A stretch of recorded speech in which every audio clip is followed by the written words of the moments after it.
जय श्री महाकाल। दोस्तों, गीता के 10वें अध्याय के 35वें श्लोक में भगवान श्री कृष्ण जी कहते हैं, बृहत् साम तथा साम नाम गायत्री छंद शामहम मासा नाम मार्गशी सामहम ऋतु नाम कुसुमाकरः। अर्थात गायन करने योग्य श्रुतियों में मैं बृहत् साम हूँ और छंदों में मैं गायत्री छंद हूँ और महीनों में मैं हूँ मार्गशीर्ष मास और ऋतुओं में बसंत हूँ। इसका मतलब है कि भगवान श्री कृष्ण जी का ही स्वरूप होता है मार्गशीर्ष का महीना। जय श्री महाकाल। दोस्तों, ओम कृष्णाय नमः। दोस्तों, मार्गशीर्ष महीने की कथा सुनने वाले सभी भक्तों का आज की इस कथा में हार्दिक हार्दिक स्वागत है। भगवान श्री कृष्ण और श्रीमती राधा रानी की कृपा सदैव आप और आपके पूरे परिवार पर बनी रहे। और अब सबसे पहले कान्हा जी का ध्यान करते हैं चलिए, और उनकी मोहिनी मूर्त को अपने मन में विराजमान करते हैं और सबसे पहले कान्हा जी की कथा का हम श्रवण करते हैं। ये तो दोस्तों हम सभी जानते ही हैं कि प्रभु श्री कृष्ण ने गोपियों के साथ बहुत सी लीलाएं की हैं। श्री कृष्ण जी गोपियों की मटकी फोड़ते और माखन चुराते और गोपियां श्री कृष्ण का उल्हाना लेकर यशोदा मैया के पास जाती।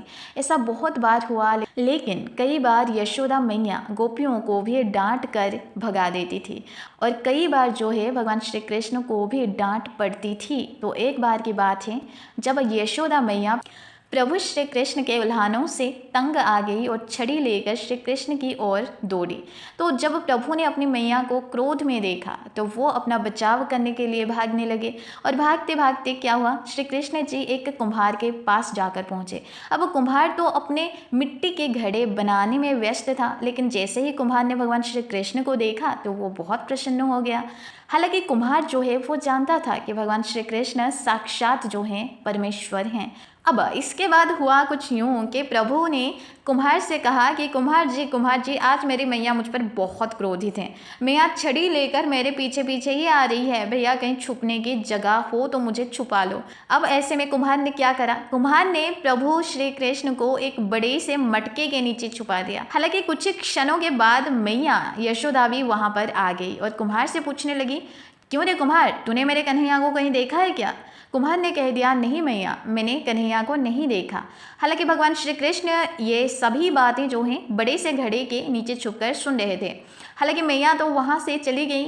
अब प्रभु श्री कृष्ण कुम्हार से कहने लगे कि कुम्हार जी यदि मैया चली गई हो तो मुझे इस घड़े से बाहर निकालो। हालांकि कुम्हार बोला कि ऐसे नहीं प्रभु जी, पहले मुझे 84 लाख योनियों के बंधन से मुक्त करने का वचन दो।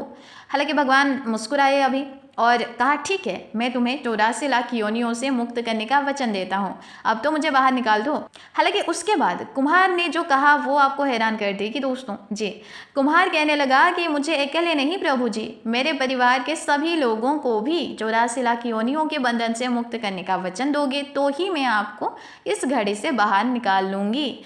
हालांकि प्रभु जी ऐसे में जवाब देते हैं और कहते हैं कि चलो ठीक है, उनको भी 84 लाख योनियों के बंधन से मुक्त होने का मैं वचन देता हूँ, अब तो मुझे घड़ी से बाहर निकाल दो। हालांकि अब कुम्हार कहता है कि बस प्रभु जी, एक और विनती है आपसे, उसे भी पूरा करने का वचन दे दो तो मैं आपको घड़ी से बाहर निकाल दूंगा। अब भगवान श्री कृष्ण फिर से मुस्कुराए और बोले, वो भी बता दे क्या कहना चाहता है। तो कुम्हार कहने लगा कि प्रभु जी, जिस घड़े के नीचे आप छुपे हो उसकी मिट्टी जो है वो मेरे बैलों के ऊपर लाद के लाई गई है, तो मेरे इन बैलों को भी 84 लाख योनियों के बंधन से मुक्त करने का वचन दो। अब ये सारी बातें सुनकर भगवान श्री कृष्ण कुम्हार के प्रेम पर प्रसन्न होकर उन बैलों को भी 84 लाख योनियों के बंधन से मुक्त होने का वचन दे दिए। और उसके बाद प्रभु जी ने बोले कि अब तो तुम्हारी सारी इच्छा पूरी हो गई, तो अब तो तुम मुझे इस घड़े से बाहर निकाल दो।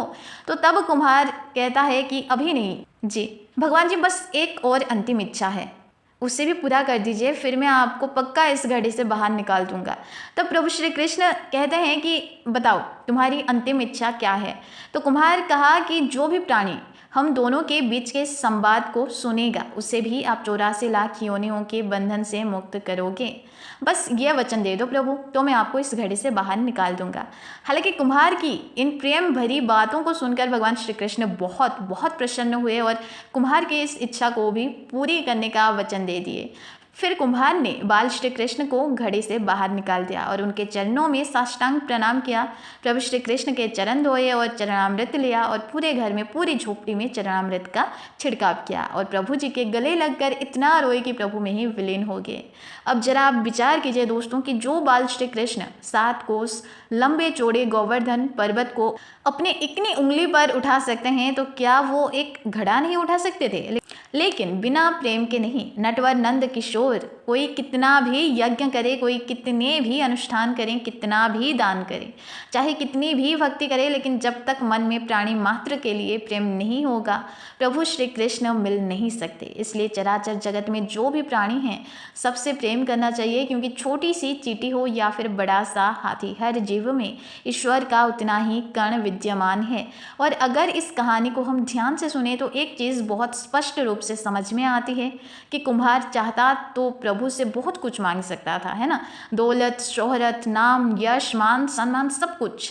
लेकिन उसने मांगा क्या? प्रभु से मांगा 84 चक्कर हैं उनसे मुक्ति का वरदान मांग लिया, क्योंकि बाकी सभी चीज़ें नश्वर हैं, यथार्थ शाश्वत सत्य है प्रभु में मिलन। और जब प्रभु से मांग रहे हैं तो फिर छोटी छोटी चीज़ें क्यों, सीधे प्रभु में मिलन क्यों ना मांग लिया जाए। और जब एक बार प्रभु की कृपा हो जाएगी तो बाकी सभी चीज़ें तो वैसे भी प्रभु दे देंगे ना। इसलिए प्रभु से प्रभु की भक्ति ही मांगी जाए, बाकी सभी चीज़ें उनकी कृपा पर ही छोड़ दी जाए। इस विषय में आपके क्या विचार हैं, हमें कमेंट के माध्यम से ज़रूर बताइएगा। तो प्रेम से बोलिए ठाकुर जी की जय। जय श्री राधे कृष्ण। राधे राधे।